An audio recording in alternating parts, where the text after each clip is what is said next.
Мы по-прежнему продолжаем знакомство с первым томом Зафар-наме, ключевые сведения которого приведены в книге Шыңғыс-хан. Царствование Карахана. Карахан был самым старшим сыном Моғол-хана. Заняв трон отца, начал управлять государством.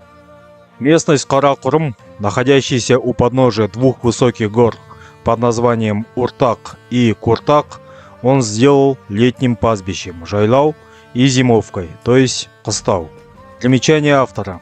Карахан, по нашим подсчетам, основанным на тех конкретных данных, приведенных в книге Жамик ат-Тауарих и Зафар-наме, жил 2000 лет назад до нашей эры. Его не стоит путать с Караханом, который жил в раннем Средневековье. На 48-й странице Жамик ат-Тауарих Рашид ад-Дина говорится, что Каракұрым – это первая стоянка Яфаса, сына Нуха, у подножия высоких гор под названием Уртак и Куртак, где родился Турк, предок всех нынешних тюрков. Уртак, то есть Уртау, это Таласский Алатау, один из хребтов горы Алатау в нынешней Жамбылской и Туркестанской областей Казахстана. Гору Уртак, пишет автор, я нашел на старинных картах. Карта Киргизской степи и Туркестанского военного округа, Санкт-Петербург, 1866 год. Место расположения этой горы можно увидеть на указанных картах, которые представлены в этой книге, пишет автор. Куртак – древнее название нынешней горы Каратау. Куртак или Куртау – это гора ханского трона. На турк-кадымша слова «кур» и «куз» означают одно и то же, то есть означает «так», то есть трон, ханский трон. Поэтому Куртау означает ханский трон. По всему видно, что эта гора – нынешняя гора Каратау, что находится на территории областей Жамбыл и Туркестан, Казахстана. Рядом с городом Кентау есть гора Хан-Тағы, которая является одним из хребтов Каратау. На территории, где соприкасаются Алатау и Каратау, находится район Түлкібас, нынешней области Туркестан. Этот район расположен между городами Тараз и Сайрам. Хоть эта местность ныне называется Түлкібас, но сохранилось немало устных сведений, которые указывают на то, что в древности эта местность называлась Түркібас. Поэтому, по нашему мнению, говорит автор, название Түркібас указывает на то, что в глубокой древности эта местность являлась самым первым поселением древних тюрков и является золотой колыбелью тюркских народов. Каракұрым, первое поселение мугулов и всех тюрков, находится в Алатау и Каратау. Друзья, YouTube отключил нам монетизацию, посчитав наш контент неугодным. Поэтому дальше будем двигаться исключительно с помощью вашей поддержки. Как вы можете нас поддержать? Первый способ. Почти все мы делаем покупки на международных маркетплейсах, такие как AliExpress, Amazon и прочее. Каждый раз, когда решаете совершить покупки в этих интернет-магазинах, вспомните нас и переходите туда именно по нашим ссылкам. Вы совершаете свои привычные покупки и ничего не теряете, ну а мы получаем небольшую комиссию от продаж. Второй способ. Если вы намерены покупать и продавать криптовалюту, то вам нужна популярная и надежная биржа.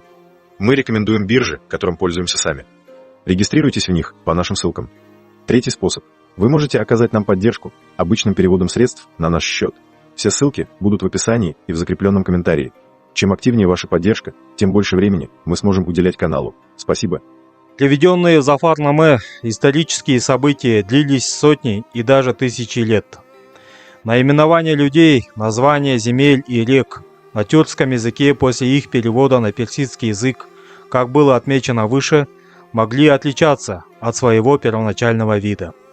Также в различных источниках они могли быть написаны по-разному.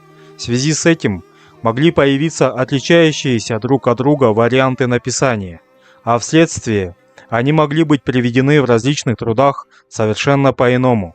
Все указанное надо воспринимать как естественное явление. Так, например, анонимы, топонимы, встречающиеся в книге Зафар-наме, обнаруживаются в труде Рашид ад-Дина Хамадани Жамик ат-Тауарих уже с некоторыми различиями. Для устранения разночтений, для лучшего понимания, Мы по возможности будем давать соответствующие разъяснения в сносках и ссылках, пишет автор. Из приведенных в книге Зафар-Наме сведений мы узнали о том, что после всемирного потопа 8 сыновей Нуха разошлись в разные стороны. Его сын по имени Яфас отправился на восток и обосновался на территории Турана. Вел кочевой образ жизни в туркском Иклиме, то есть в местах проживания потомков турка. В тех местах его потомки размножились, создали свое государство, которое назвали Туркестаном. Сын Яфаса по имени Турк был первым ханом Туркестана. Он же ввел институты управления государством. Созданное им государство передавалось в наследство от поколения к поколению.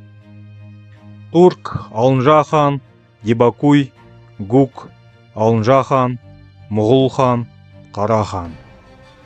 У второго Алынжа-хана были сыновья-близнецы, которых звали Татар и Муғул. Потомки татара стали именоваться татарами, потомки Муғула – муғулами. Так в истории древних народов сформировались два крупных племенных союза. Ханская династия начиналась от татара и Муғула. Также стало известно, что старший сын Муғул-хана Қара-хан обосновался в местности Қара-Құрым у подножья нынешних гор Алатау, это Уртак, и Қаратау, это Куртак. Ключевой фигурой в муғульской истории был Оғыз-хан, старший сын Қара-хана. Ну что ж, мы закончили с Зафар-Наме. Далее будем знакомиться с ключевыми сведениями из самого оригинала Жамик ат-Таварих Рашид ад-Дина, в 2019 году переведенный на казахский язык. Дальше интереснее. Оставайтесь с нами, подписывайтесь и поддержите нас лайками и комментариями. Спасибо.